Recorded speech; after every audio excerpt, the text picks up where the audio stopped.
She called me her driver at a party I'd partially funded. Said it loudly enough for everyone nearby to hear.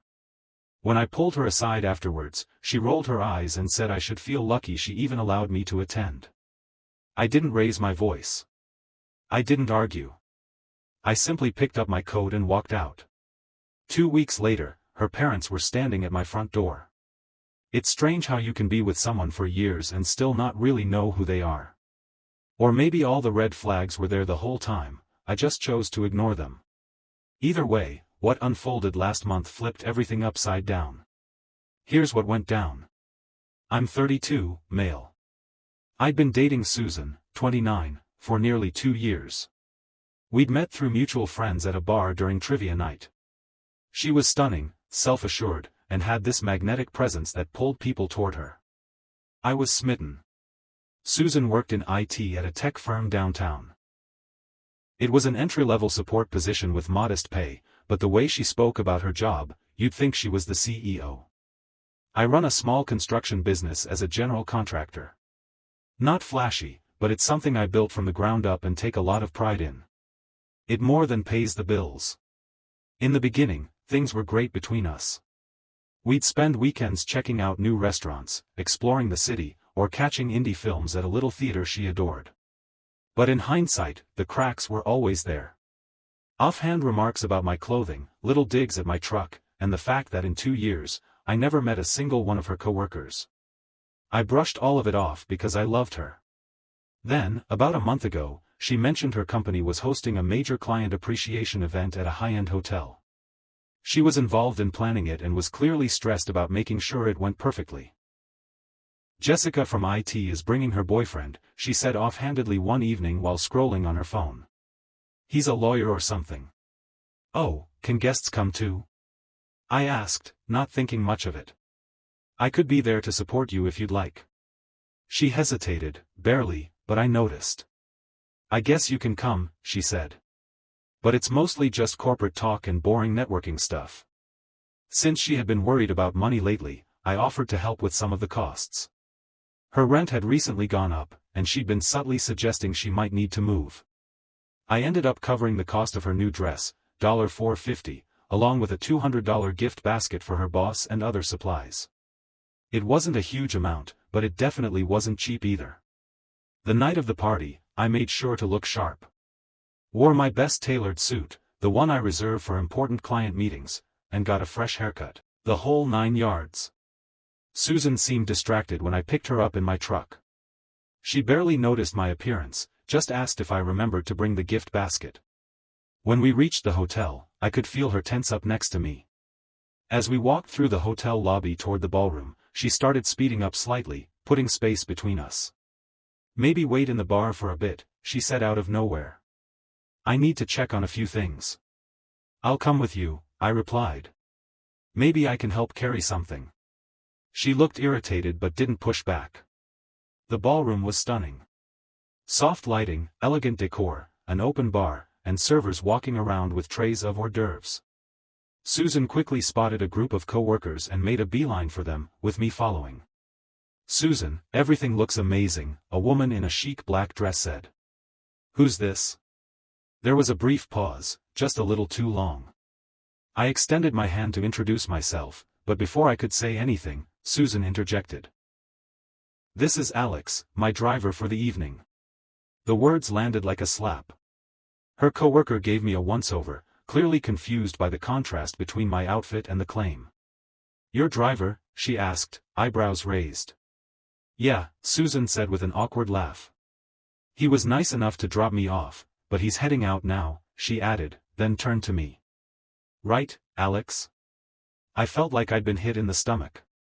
2 years of being together, and I was reduced to her driver. I gently took her by the arm and guided her a few steps away from the group. What was that? I asked quietly, keeping my tone calm. She rolled her eyes and glanced behind her, probably to see if anyone was watching. These are influential people, she whispered. My job could depend on tonight going well. Just go wait in the car or something. I helped pay for this event, I reminded her. I bought your dress. That's when she looked directly at me, her face twisted with disdain, and said, "You should feel lucky I even let you in." At that moment, everything snapped into focus. All the offhand remarks, the subtle digs, they weren't harmless quirks or the result of a bad mood. That was her true self. I didn't yell. I didn't make a scene. I just nodded, said, "You're right," and left. Picked up my coat from the check room and drove home without saying another word. When I got back, my phone had blown up with missed calls and texts from Susan. "Where did you go? Are you actually leaving me here alone? Stop being so dramatic. You're making me look bad." I ignored all of them. Switched off my phone, grabbed a beer, and just sat in silence. I felt oddly at peace, like I'd finally snapped out of some kind of spell. The next morning, Susan showed up at my door. Her eyes were red and puffy, but I couldn't help noticing her makeup was still flawless. Always prepared for the spotlight, that was Susan. "What was that last night?" she said sharply. "You left me there. I had to take a rideshare home." I stood in the doorway without inviting her inside. "You called me your driver," I replied. "It was just a joke," she said, exasperated. "You're being overly sensitive. Those people are important for my job. I didn't want them thinking I was, well, dating someone in construction," I said, finishing the sentence for her. For once, she looked a bit guilty. "That's not what I meant," she said. "It's just, complicated. Workplace dynamics and all." Then came the waterworks. She was good at turning them on when needed. She went on about how stressed she was, how much pressure she was under to impress her supervisor. How she didn't mean to hurt me. She even brought up the idea of a weekend getaway for the two of us, just to reset. "I love you," she whispered, brushing her fingers against my cheek. "You know that, right? Last night was a dumb mistake." I let her think I accepted her apology. I invited her in, made some coffee, listened while she ran through her rehearsed excuses. She left soon after, convinced everything was fine. For the next few days, everything appeared back to normal. Susan was unusually affectionate, texting me non-stop with heart emojis and sweet messages. She talked about our plans for the future more than she ever had before. Then, about a week after the party disaster, she called me sounding upbeat. "Hey babe, guess what? My birthday's coming up soon. I was thinking of doing something low-key but nice, a dinner with my team at that new upscale place, Antonelli's." "Sounds fun," I said, staying neutral. "Yeah, but," she trailed off. "I'm still catching up on expenses from the last event, and I'm kind of tight on money. You need help covering the cost?" I asked, already knowing what was coming. "Would you? That would be amazing. Just a few work people, nothing big. It's more of a networking thing." Interestingly, she didn't invite me. "How much are we talking?" "About $1,200 for the private dining space. They need a card on file." "I can put mine down," I offered. "Let me know when you need it." "You're incredible," she said, overjoyed. "I'll swing by tomorrow to grab it." When she arrived the next day, I handed her a credit card, but not my usual one. She didn't even notice. Just smiled and tucked it into her wallet. "So what time should I show up?" I asked casually. Her face stiffened for a second. "Oh, actually, it's just for coworkers. Nothing exciting, just office small talk and tech jargon." "Understood," I said with a nod. "All good." "You're so understanding," she said, pecking me on the cheek before heading out. "You really are the best." On the evening of her dinner, I contacted the credit card company and reported the card as lost. They canceled it immediately and issued a replacement. Then I got dressed in my sharpest suit, sharper than the one I wore to her office event, and made my way to Antonelli's. Instead of entering through the main door, I found a spot at the bar that gave me a perfect view of the private room, slightly shielded by a stylish partition. They showed up around 7:30. Susan walked in glowing, dressed in something new I hadn't seen before. With her were several of her co-workers, including the woman from the party who'd heard her call me her driver. But what caught my eye was a guy I didn't recognize. He kept placing his hand gently on the small of Susan's back. She wasn't pulling away. In fact, she leaned into his touch like it was natural. I ordered a drink and watched. They were laughing, posing for selfies, clinking glasses. Susan was clearly the center of attention, completely in her element. I realized then how different she was in this setting. Energetic. Charming. Completely unlike the partner who used to vent about her job and complain about everything. At exactly 9:45, the check arrived. I watched Susan pull out the card I had given her, smiling smugly as she waved off her colleagues' offers to contribute. "It's my birthday, my treat," she said. "This one's on me," I could almost hear her say. The waiter walked off with the card in hand. Minutes passed slowly. Then I saw him return and lean down to speak quietly to Susan. Her face shifted, first confusion, then full-blown panic. She reached for her phone, likely checking her account. A moment later, she was typing furiously. My phone buzzed in my pocket. "Alex, something's wrong with your card. It's being declined. Please call me." I didn't reply. Another text followed. "I'm seriously freaking out here. Everyone's watching. The bill is over $1,200. Still, I said nothing.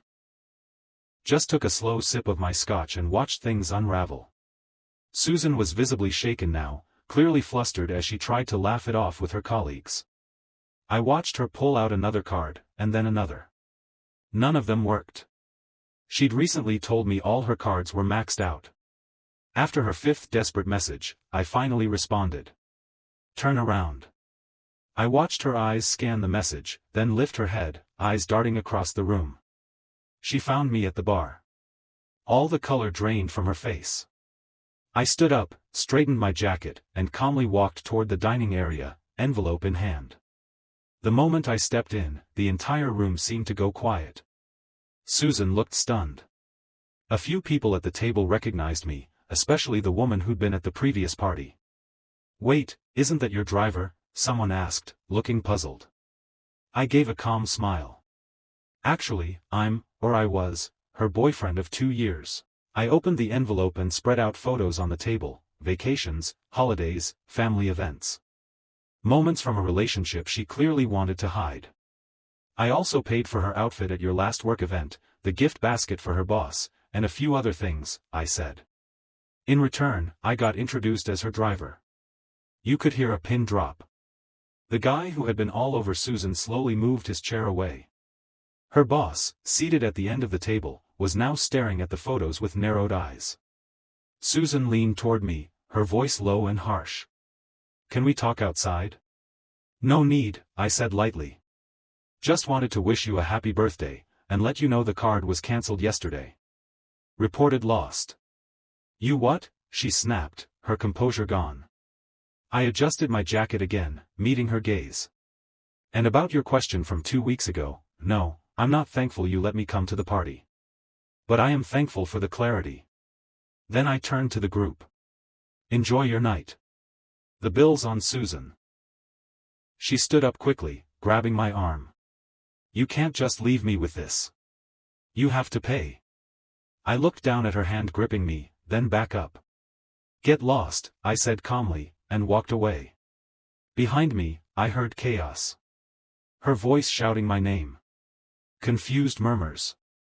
Someone suggesting they all split the bill. I didn't turn around. The next day, my phone was flooded with messages. Some begging. Some angry. Some threatening to ruin my reputation. I blocked her number. She came to my house twice. I didn't answer the door. Left voicemails from other people's phones. I deleted them without listening. A week later, one of her coworkers found me on LinkedIn. Turns out her boss had launched an internal investigation after what happened. Susan had been caught lying about her job title, taking credit for projects she never worked on. The guy she was cozy with at the dinner? A senior dev she'd been secretly seeing. He ghosted her after that night. 2 weeks after that disastrous birthday dinner, there was a knock at my door.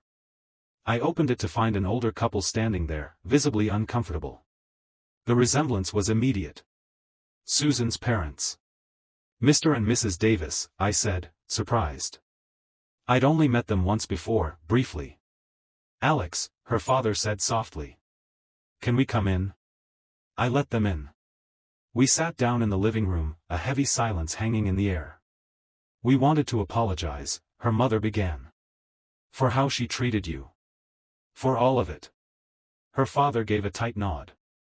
She's not doing well. Lost her job.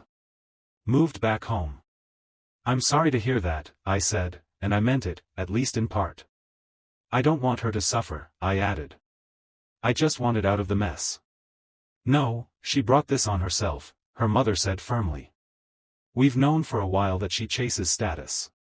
We probably enabled it when she was young. Her father looked uncomfortable. We always told her to look for someone successful. Maybe we pushed her too hard. But we never thought she'd manipulate someone like this. I remembered the time he joked about her catching a big fish when he found out I owned my own company. She lied to us, too, he continued. Tried to spin a story about you humiliating her. But eventually, we got the truth. Her mother opened her purse and handed me an envelope. She's too ashamed to come in person. But she wanted you to have this. Inside was a check for $925 and a short handwritten note, for everything, the dress, the gifts, the party. I'm sorry. I stared at it. The money wasn't the point.